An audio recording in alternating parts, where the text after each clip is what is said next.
Ambati silks Kanchipuram sorry store now in Vijayawada. Exclusive పట్టు saris, సల్వాస్ and lehengas. ఒక్క ఓటమి సూపర్ 8లో ఇప్పుడు టీమిండియా భవితవ్యాన్నే మార్చేసింది.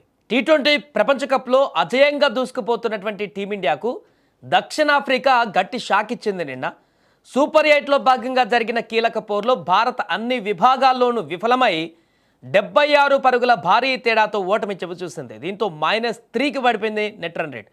టాస్ గెలిచి మొదట బ్యాటింగ్ తీసుకున్నటువంటి దక్షిణాఫ్రికా జట్టు 20 ఓవర్లలో 187 పరుగులు చేసింది. ఒక దశలో 20 పరుగులకే 3 వికెట్లు కోల్పోయి కష్టాల్లో ఉన్నటువంటి దక్షిణాఫ్రికాను మిల్లర్ మరియు బ్రేవిస్ 97 పరుగుల భాగస్వామ్యంతో ఆదుకున్నారు.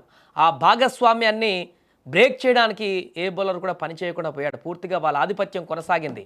ఆ స్కోరు ముందుకు వెళ్ళిందంటే వారు చేసినటువంటి ఆ భాగస్వామ్యం. ఇక అనంతరం బ్యాటింగ్ ప్రారంభించినటువంటి టీమిండియా కేవలం 111 పరుగులకే కుప్పగూలిపోయింది. ఈ ఓటమితో భారత్ ఓడిపోవడమే కాకుండా నెట్ రన్ రేట్ కూడా భారీగా పడిపోయింది. -3కి వెళ్ళిపోయింది. గెలుపుపైన భారీ అంచనాలతో బరిలోకి దిగినటువంటి అభిమానులకు ఈ ఫలితం తీవ్ర నిరాశను మిగిల్చింది. సఫారీ పేసర్ల నిప్పులు చెరిగేటువంటి బంతులకు భారత బ్యాటర్లు సమాధానం చెప్పలేకపోయారు. పవర్ ప్లేలోనే కీలక వికెట్లు కోల్పోయి టీమిండియా పీకలోతు కష్టాలు పడిపోయింది. ఇక సూర్యకుమార్ యాదవ్ కెప్టెన్సీ ఇన్నింగ్స్ ఆడతారని ఆశించిన ప్రత్యర్థి వ్యూహాలకు బలైపోయాడు. లక్ష్య ఛేదనలో ఏ దశలోనూ భారత్ పోటీలో ఉన్నట్లు కనిపించలేదు. వరుస విరామాలలో వికెట్లు కోల్పోవడంతో ఇన్నింగ్స్ పేక మెడలా కూలిపోయింది. ఫలితంగా భారీ రన్ రేట్ నష్టంతో భారత్ ఓటమి పాలైంది. ఈ ఓటమితో సూపర్ 8 పాయింట్ల పట్టికలో భారత్ స్థానం దిగజారింది. తదుపరి మ్యాచ్ల్లో భారీ విజయాలు సాధిస్తేనే సెమీస్ రేస్లో నిలిచేటువంటి అవకాశం ఉంటుంది. ఓటమి తర్వాత ఇప్పుడు సెమీస్ సంక్లిష్టంగా మారింది. ఎందుకంటే దక్షిణాఫ్రికా ఇప్పుడు మన మీద గెలవడమే కాదు, మిగతా 2 టీంల మీద ఖచ్చితంగా అది గెలవాలి.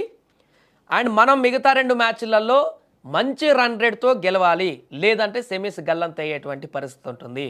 సౌత్ ఆఫ్రికా నెక్స్ట్ ఒక మ్యాచ్ ఓడిపోయిన వెస్టిండీస్, అదేవిధంగా జింబాబ్వే యొక్క వాళ్ళు గెలిచేటువంటి విధానాల మీద ఆధారపడాల్సిన పరిస్థితి ఏర్పడుతుంది. ఒక్క మ్యాచ్ ఓటమి ఎంత ఎఫెక్ట్ పడుతుంది అనేది చూడండి. మైదానంలో ఫీల్డింగ్ తప్పిదాలు, బౌలింగ్లో ధారాళంగా పరుగులు ఇవ్వడం నిన్న మ్యాచ్లో శాపంగా మారిపోయాయి. బ్యాటింగ్లో కనీసం పోరాట పటిమ కనబరచకపోవడం విమర్శలకు తారిస్తుంది. అలా వచ్చి ఇలా వెళ్ళిపోయారన్నట్లుగా సాగింది. అందరూ బ్యాట్స్మెన్ అందరూ కూడా టాప్ ఆర్డర్ నుంచి మిడిల్ ఆర్డర్ వరకు ఒక్క శివన్ దూబే కొంత రాణించాడు తప్ప మిగతా వాళ్ళందరూ కూడా ఇది టీ20 వరల్డ్ కప్, అది కూడా సూపర్ 8 గేమ్ అనేటువంటి ఒక రెస్పాన్సిబిలిటీ కూడా తీసుకున్నటువంటి ప్లేయర్ ఒక్కరు కూడా కనిపించలేదు దాంట్లో. పూర్తిగా ఇంతమంది బ్యాటర్లు 7-8 నెంబర్ల వరకు బ్యాట్స్మెన్లు ఉన్నా కూడా దక్షిణాఫ్రికా బౌలింగ్కి ఈ రకంగా దాసోహం అవ్వడం అయితే క్రీడా అభిమానులను జీర్ణించుకోలేకపోతుంది. ఎందుకంటే చాలా పెద్ద ఓటమి పరుగుల పరంగా చూస్తే 111కి ఆల్అవుట్ అవ్వడం ఏంటి, దారుణమైనటువంటి ఓటమి ఇది. దీంతో ఇప్పుడు అభిమానులందరూ కూడా అసలు సెమీస్కు వెళ్తుందా లేదా టీమిండియా, లీగ్ దశలో చిన్న టీంల మీద గెలిచాం, మిగతా టీంలకు కూడా గెలిచాం, మరి సూపర్ 8లో ఇలాంటి పరిస్థితి ఉంటే కనీసం సెమీస్ కన్నా వెళ్తారా, సెమీస్కి వెళ్ళి అక్కడ గెలిచేటువంటి పరిస్థితి ఉంటుందా? పాకిస్తాన్ క్రికెటర్లు పండగే చేసుకుంటున్నారు. ఇప్పుడు జింబాబ్వే మీదనే గెలవదు భారత్ అంటూ చేసినటువంటి కామెంట్స్కి ఈరోజు సౌత్ ఆఫ్రికా మీద ఓటమి మరింత వారికి నవ్వుకోవడానికి ఒక వేదికగా మారింది. ఏదేమైనా ఈ ఒక ఓటమి చాలా చాలా చాలా ఎఫెక్ట్గా మారబోతుంది ఈ గ్రూప్లో. ఎందుకంటే జింబాబ్వే చాలా టఫెస్ట్ టీమ్గా ఉంది. వెస్టిండీస్ అద్భుతమైన బ్యాటింగ్తో దూసుకువెళ్తుంది. సౌత్ ఆఫ్రికా ఆల్రెడీ గెలిచేసింది. సౌత్ ఆఫ్రికా మిగతా 2 జట్ల మీద గెలిచి మనం మిగతా 2 జట్ల మీద వెస్టిండీస్ మీద జింబాబ్వే మీద కనుక గెలవకపోతే సెమీస్కి వెళ్ళేటువంటి అవకాశం లేనే లేదు.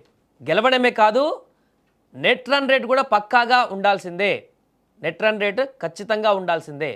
సౌత్ ఆఫ్రికా కనుక ఈ 2 జట్లలో ఏదో ఒక దాని మీద ఓడిపోతే ఈ -3 నుంచి మళ్ళీ ప్లస్లోకి రావాలంటే ఎన్ని పరుగుల తేడాతో ఈ 2 జట్ల మీద గెలవాలో ఒకసారి ఆలోచించండి. జింబాబ్వే మీద, వెస్టిండీస్ మీద 78 పరుగులతో ఓడిపోయాం కదా, మరలా వాటి మీద 78 పరుగుల తేడా పైన గెలవాల్సిన పరిస్థితి ఉంటుంది. 80-90 పరుగుల తేడాతో గెలవాల్సి ఉంటుంది. లేకుంటే చేజింగ్లో అయితే తక్కువ ఓవర్లో కొట్టాల్సి ఉంటుంది. ఇలాంటి తీవ్రమైనటువంటి ఒత్తిడి ఉంటుంది. కానీ సూపర్ 8లో అంత ఈజీ ఉండవు గేమ్స్. చిన్న జట్ల మీద లీగ్లో కొట్టినంత హెవీగా కొట్టడానికి ఉండదు. చాలా టఫెస్ట్ టీంలే ఉంటాయి. కాబట్టి ఈ యొక్క నిన్న ఓటమి అనేది సంక్లిష్టంగా మారింది. భారత టీం ఇంకా గనక ఈ రకమైనటువంటి ఫెయిల్యూర్తో కొనసాగితే, ముఖ్యంగా ఓపెనర్స్ గురించి మాట్లాడుకుంటే అభిషేక్ శర్మ మరొకసారి విఫలమైపోయాడు. ఇక ఏం చేస్తారో తెలియదు దాని గురించి. కానీ ఈ యొక్క ఓటమి ఇప్పుడు టీమిండియా క్రికెటర్లందరూ కూడా తీవ్ర అసహనానికి గురి చేస్తుంది. ఈ యొక్క ఓటమి నుంచి కంబ్యాక్ అయ్యి మిగతా 2 మ్యాచ్లు అద్భుతంగా ఘన విజయం సాధించి సెమీస్కి వెళ్ళాలంటూ కూడా ఇప్పుడు కోరుకుంటున్నారు.